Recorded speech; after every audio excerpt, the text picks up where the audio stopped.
perspective presented by the New Orleans Secular Humanist Association, following our few principles of humanism.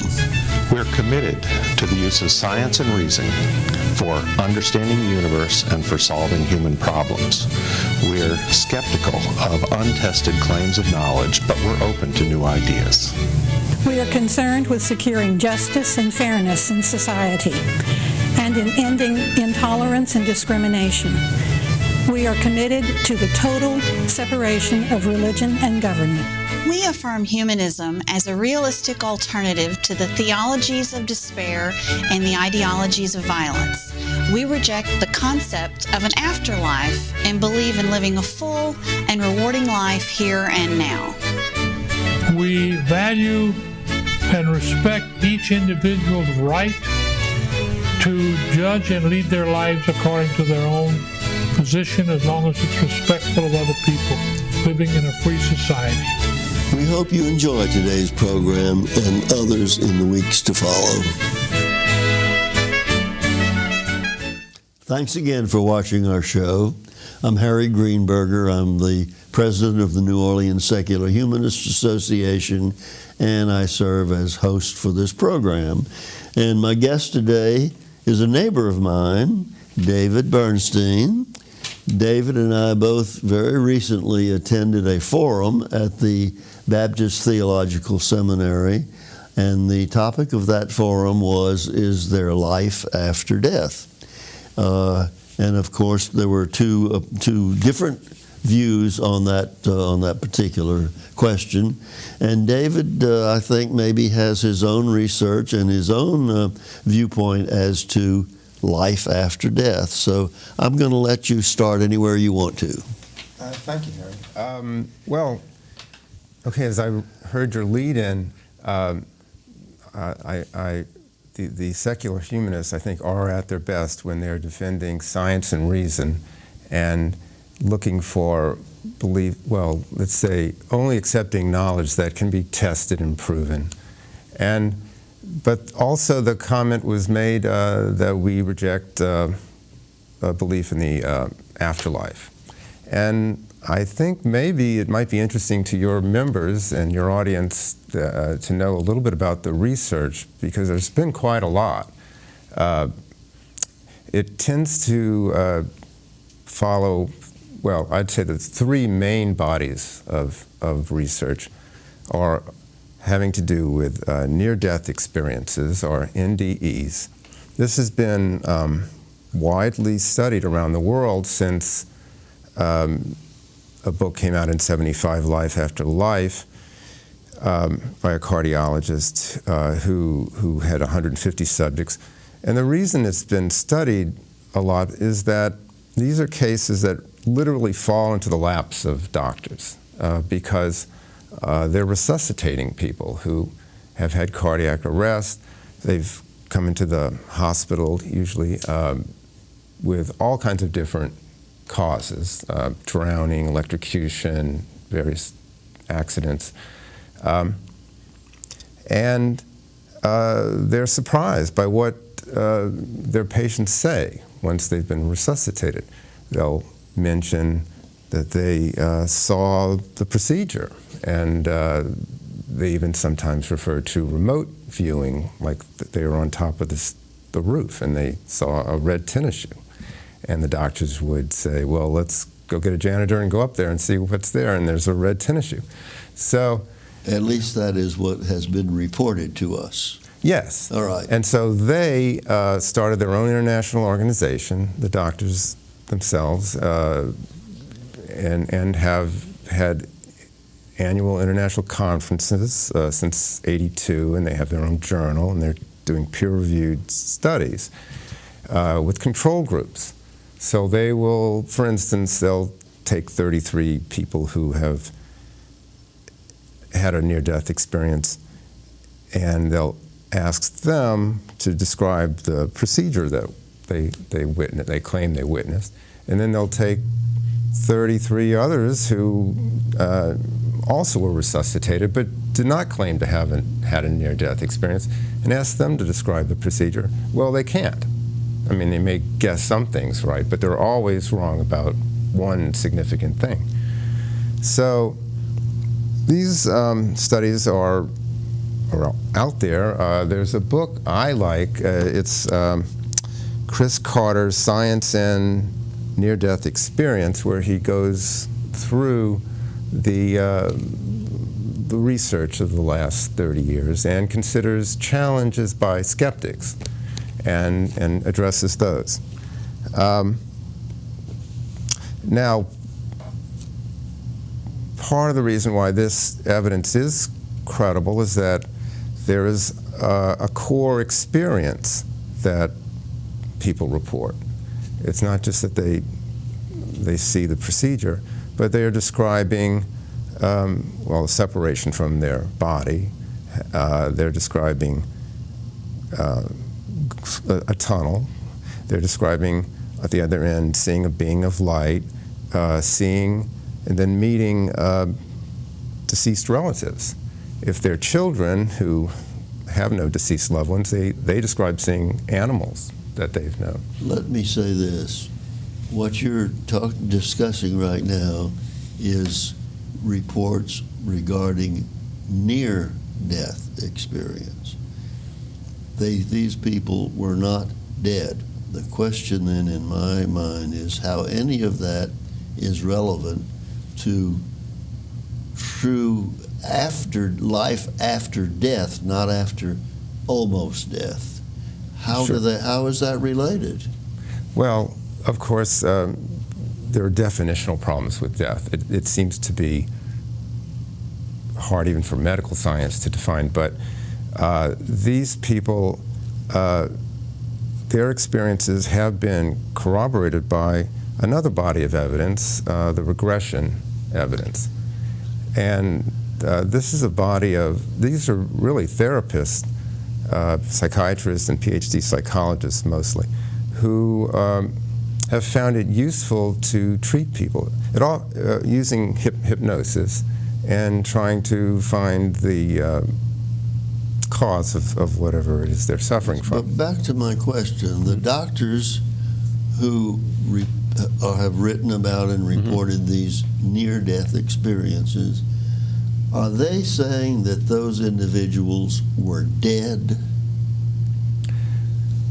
They had a flatline EEG, EKG. I understand you can have a flat line and your brain is still not dead. I understand that. Well, they're very close. They're in the process of dying. Now, if you want to define death as something irreversible, isn't that what death is? Then they are not dead yet. All right. Okay. But if you want to define it as a process, they're well on their way to being dead. But my question is, have these doctors or anyone else gotten a report back from someone who was certifiably, unquestionably dead?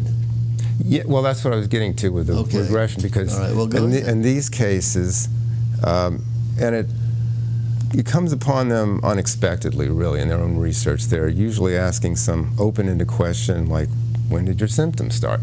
And then they start reporting another life, like 3,800 years ago. In the case of Brian Weiss, for instance, he had a patient named Catherine. He wasn't looking for past life information. This just kind of came upon him. And as he's as Catherine is going through the process of reporting on that life in Egypt 3,800 years ago, she goes through her death experience and then continues to talk to him from the other side. And the first thing she says to him, which was astonishing to Dr. Weiss, was, there's two souls here that want to speak to you. One was his father, whom she named as Avram, which was the family name for him. The other was, she said, a tiny baby that had a curious feature, a backwards heart. And Dr. Weiss immediately knew who that was, because he lost 10 years before his son, Adam, who only lived 21 days because he had a very rare birth defect. and it was this backwards heart. So, and they had personal messages for him. So it's this kind of experience that get doctors who would ordinarily shun this kind of research interested. In fact, Dr. Weiss wouldn't publish for 5 years because he was afraid of what people would think.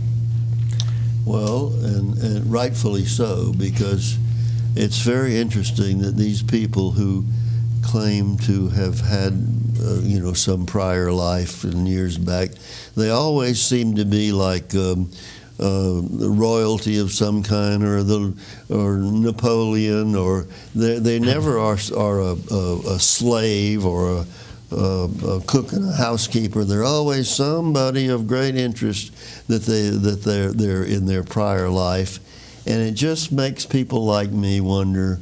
This is just some fantasy that has come out of their minds.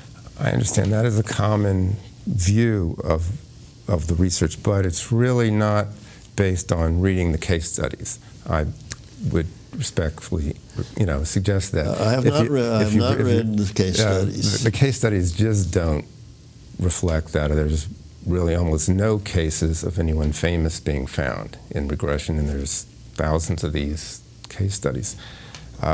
This girl, Catherine, was a servant girl and not any kind of Egyptian royalty. I thought maybe she was Cleopatra. No, she was an assistant to an embalmer.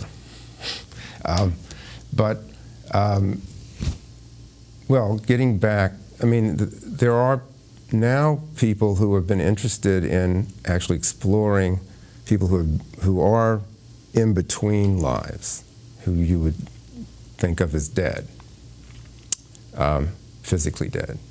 And so to answer your question, they're mapping out the territory, and it's really pretty fascinating. Explain to me, when you said they're in between lives, what does that mean? In between corporeal lives. You mean they're not presently what we would call a living person. Right. They were previously a living person, and they're going to, in the future, be another living person? Is that what in between lives? Yes. And then how do you identify such people as that? Well, these are therapists, again, who are treating people who are, they're, I think, first and foremost, trying to treat their patient and looking wherever they can help them. But they're, like with Dr. Weiss, they're very curious about what it's like on the other side. It's kind of natural to be curious. And why are these people in therapy to begin with? Well, that's a good question. They have problems. They have, maybe they have an eating disorder, and the doctor finds out, well, they died of starvation in a prior life. Or in Catherine's case, she had a lot of anxiety, particularly around water, and she had a drowning experience in Egypt. People have what are called, what are thought to be psychosomatic illnesses or pains.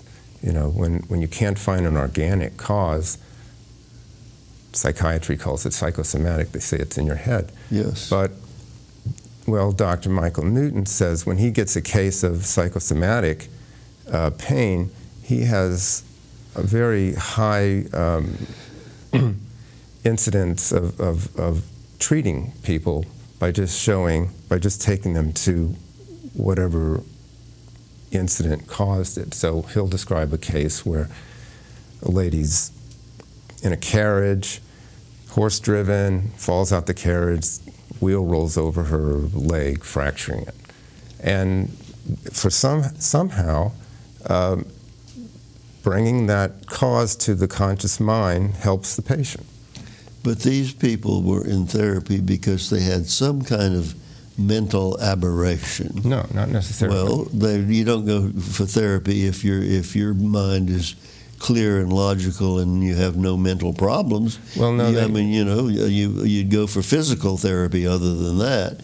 They go in because there's something in their minds that is troubling. Is that not correct? No, I wouldn't say All that's right, well, tell me about the normal, healthy people who go in for therapy. Well, some people are curious and just want to know more about life, and they go into regression just to see what's there.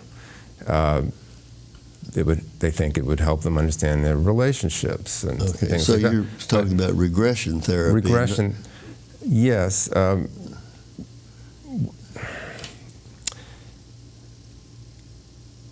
There's any number of reasons why people might go to a therapist. But what I was leading towards, I think, is, I think the books, I can't possibly in this amount of time go into all the case studies, but Yes. the books they sort of need to be digested and thought about. And one reason why you might be interested in looking at them is that there is this body of clinical evidence now where therapists all over the world have been treating people using regression because they have found it effective. And so it's another body of medical knowledge. I wouldn't question the fact that this kind of regression might, in some cases, clear a problem that someone is having. Mm-hmm. Now, that doesn't mean that the place they were taken to in regression ever actually existed. It's still just coming out of their mind. How can it be established that what the place they're getting to really was there? Sure. That's partially because of the core experiences in the near-death experience that people, no matter what their age or what cause of death or what they believed in, seem to have a similar core experience. Even humanists have them and come out thinking, wow, this was life-changing. That's the other thing about it, is that most of the people that have an NDE say it's like the most important experience in their life. And I really don't question the effect of what is considered a near-death experience. And I'm not saying people don't have them. They do have near-death experiences, but that's not an after-death experience. That doesn't say there is life after you are certifiably buried in the ground. Well, no, but even if you're not coming back, let's say I were to regress you right now,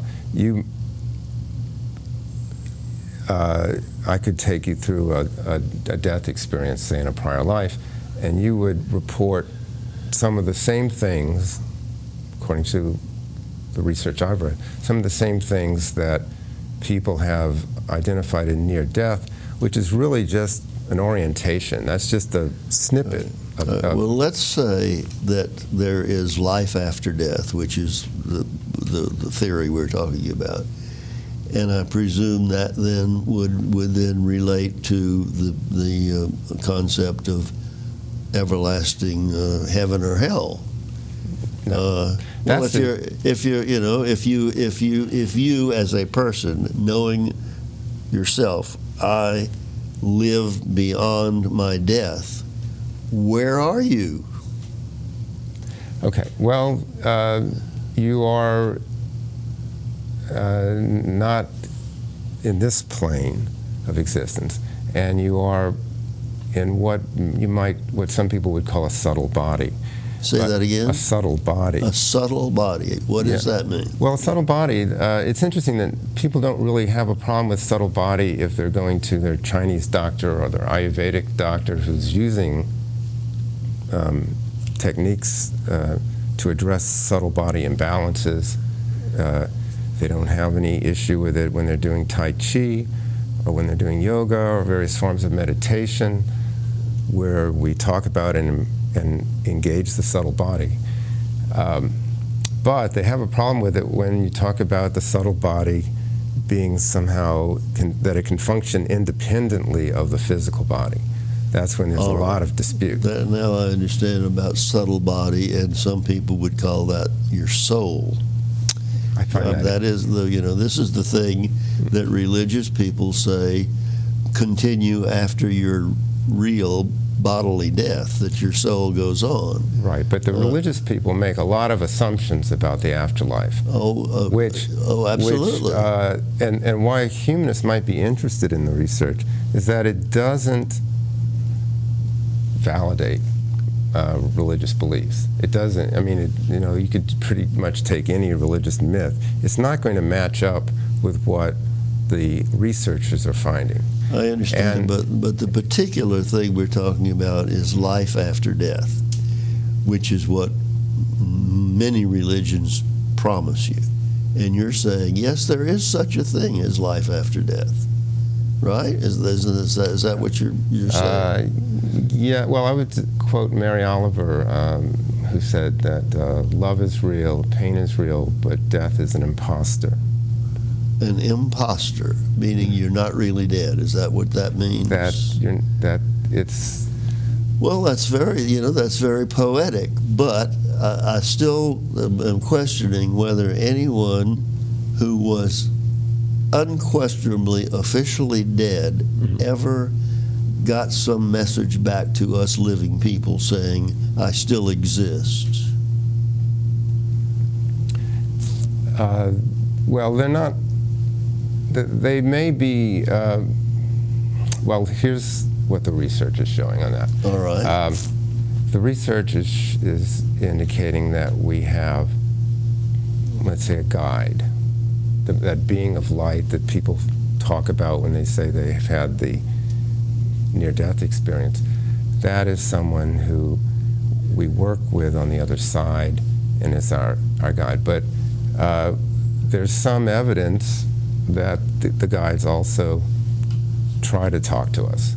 And, because we don't know they're out there, we don't listen.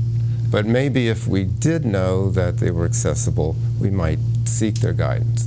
And some of the, things that we call conscience could be the guides trying to talk to us. Oh, well, let me ask you this, because you and I are having a discussion, and my views are different from yours, but are you just philosophically talking about life after death, or is that a conviction of yours as well? I mean, someday there may be a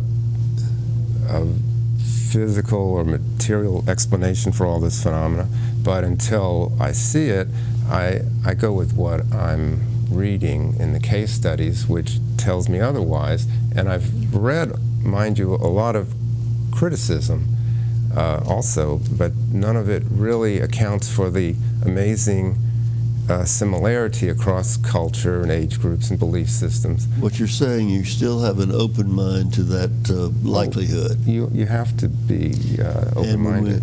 And when we talk about where your research, and I'm looking at some books which you brought in, and from here I can read Journey of Souls, Destiny of Souls, Life Before Life.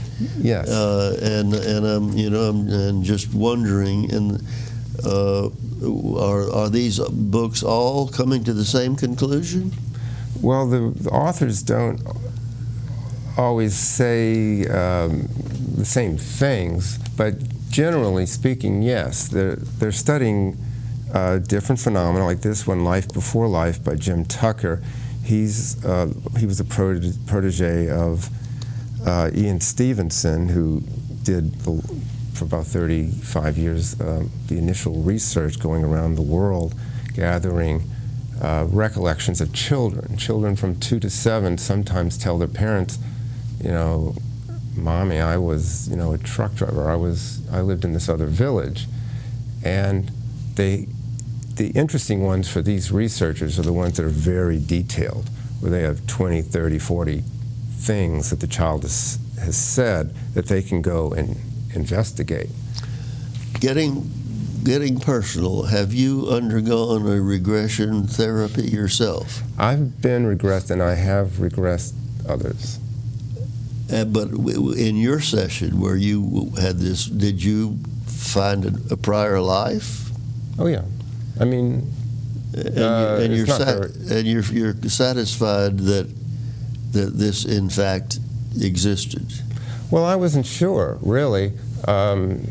I did have a personal experience, though, where a friend came to me and said, oh, we had a prior life together, and she described the life, and it happened to be one that I knew about from my regression 10 years before.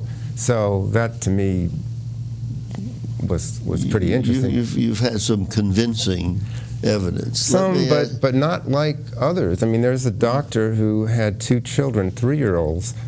They were speaking a language between themselves that he didn't understand.